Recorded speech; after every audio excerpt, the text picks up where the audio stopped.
அன்பானவர்களே, அன்பு வணக்கம். என் தலைவிதி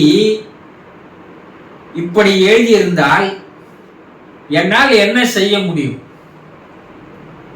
என் விதிப்படிதான் என்னுடைய வாழ்க்கை நடந்து கொண்டிருக்கிறது.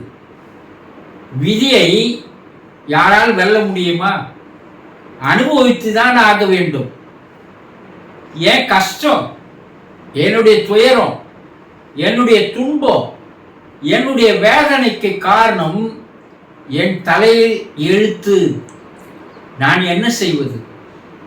இறைவன் என் தலையில் இது போல எழுதி விட்டானே, நான் அனுபவித்துதானே ஆக வேண்டும். இது இறைவன் போட்ட விதி அல்லவா?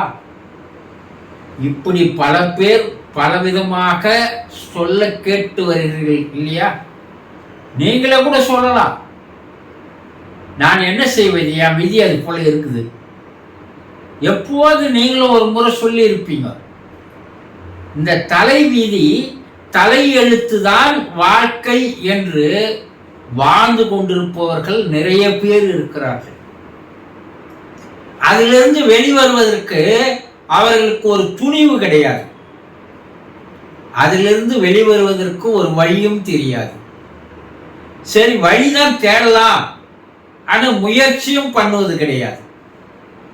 முதல்ல தலை விதின்னா என்ன, தலை எழுத்துன்னா என்ன, அதை சரியாக தெரிந்து கொள்ள வேண்டும். சரி, தலை விதி தலை எழுத்துப்படிதான் வாழ்க்கைன்னு இருந்தா இறைவன் எதற்காக மதியை தந்திருக்கிறான்? அறிவுன்னு ஒண்ணு இருக்குல்ல, அறிவு இருக்கிறவன் தானே மனிதன். 6 அறிவு படைத்தவன் மனிதன் இல்லையா? இந்த 6வது அறிவு என்ன? பகுத்தறிவு. எது நல்லது, எது கெட்டது என்பதை பிரித்து பார்த்து பகுத்து பார்த்து தெரிவிக்கின்ற ஒரு சென்ஸ் 6வது அறிவு இல்லையா? இந்த அறிவை சரியாக பயன்படுத்தினால் தலை எழுத்து தலை விதியை கூட மாற்றி அமைத்துக் கொள்ள முடியும் என்பதை சித்தர்கள் தங்களுடைய வாழ்க்கையை வாழ்ந்து காட்டியிருக்கிறார்கள், உலகிற்கு தெரியப்படுத்தி இருக்கிறார்கள். நம்ம அதெல்லாம் தெரிஞ்சுக்கிறோமா? கிடையாது. நம்ம தெரிஞ்சதெல்லாம்னா, உனக்கு ஒரு கஷ்டம், உனக்கு ஒரு கவலை, உனக்கு ஒரு வேதனை, உனக்கு ஒரு துன்பம் வந்தால் யார் பேர்ல பழிய போட்டுக்கிறோம்? இறைவன் மீது பழியை போட்டு விடுகிறோம். இல்ல, உனக்கு ஒரு சந்தோஷம், ஒரு ஆனந்தம், ஒரு இன்பம், ஒரு மகிழ்ச்சி உனக்கு இருந்தால் அப்ப என்ன சொல்ற? இதெல்லாம் என்னால் ஏற்பட்டது. கஷ்டம் வந்தா கடவுள் மேல பழியை போடுவது, அதே இன்பம் வந்தா அது என்னால் தான் ஆனது என்று சொல்வது, அது எப்படி? அப்ப இறைவன் உங்களுக்கு கஷ்டத்தையும் துன்பத்தையும் தருவதுதான் அவனுடைய முழு நேர வேலையா இருக்குதா? சிந்திச்சு பாருங்க. அதே இறைவன் தானே உனக்கு அறிவையும் தந்திருக்கிறான். நீயாக சேர்த்து கொண்டதுதான் இந்த தலை விதி தலை எழுத்து என்பதை முதல்ல தெளிவா தெரிஞ்சுக்கணும். இறைவனுக்கும் இதற்கு எந்த விதமான சம்பந்தமும் கிடையாது. நீ என்ன நினைச்சுக்கிற? இது கடவுள் தந்தது, கடவுள் என் தலையில எழுதிட்டான், என் தலைவிதியை அவன் தான் நிர்ணயிச்சா இன்னும் சொல்றோம் இல்லையா? அப்போ இறைவன் இதை செய்வதில்லை.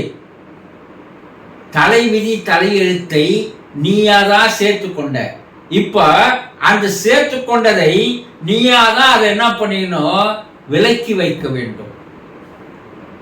அறிவு சரியாக வேலை செய்யாத போது இந்த தலைவிதி தலை எழுத்தை சேர்த்துக் கொள்கிறாய். அறிவு விழித்திருக்கும் போது இவை என்ன பண்ணுதுன்னா சேராமல் தடுக்கிறது. அதே நேரத்துல அந்த அறிவு விழிப்புணர்வோடு இருந்தால் ஏற்கனவே சேர்த்து கொண்ட உன்னுடைய தலைவிதி தலை எழுத்தை உன்னால் அழித்து கொள்ள முடியும். அதிலிருந்து உன்னால் விடுபட முடியும். மனிதனால் முடியாதது எதுவுமே இல்லை. ஏன்னா இறைவன் அவனுக்கு ஒரு அற்புதமான ஒரு மகத்துவமிக்க மகத்தான ஒரு திறமையை ஒரு ஆற்றலை தந்திருக்கிறான். அதுதான் அறிவு, ஆறாம் அறிவு இல்லையா?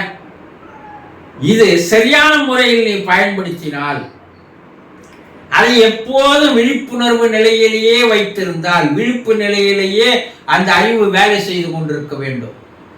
அப்படி வேலை செய்து கொண்டால் உன்னுடைய தலைவிதி தலை எழுத்து என்பது எழுதப்படாது, சேராது. அப்போ ஒரு மனிதன் அறிவோடு விழிப்போடு வேலை செய்தால் உங்களால் உங்களுடைய தலைவிதியை மாற்றி அமைத்துக் கொள்ள முடியும். அந்த தலைவிதி தலையெழுத்தை அழித்துக் கொள்ள முடியும். அதிலிருந்து முழுமையாக வெளிவந்து விட முடியும். அப்போ நம்ம என்ன செய்யணும்? அந்த அறிவை விழிப்புணர்வோடு வைத்திருப்பதற்கு என்ன செய்ய வேண்டும்? அதை நீங்கள் சரியாக தெரிந்து கொண்டால் உங்களுடைய கர்மாக்களில் இருந்து நீ வெளிவந்து விடலாம். உன்னுடைய வாழ்க்கையே நீ மாற்றி அமைத்துக் கொள்ள முடியும். இதற்கு நம்பிக்கை வேண்டும், தெளிவு வேண்டும். இது ரெண்டும் சரியா இருந்ததுன்னா உன் வாழ்க்கை உன் கையில் தானே தவிர வேறு ஒருவர் கையில் இல்லை என்பதை சரியாக தெரிந்து கொள்ளுங்கள். சந்தோஷம்.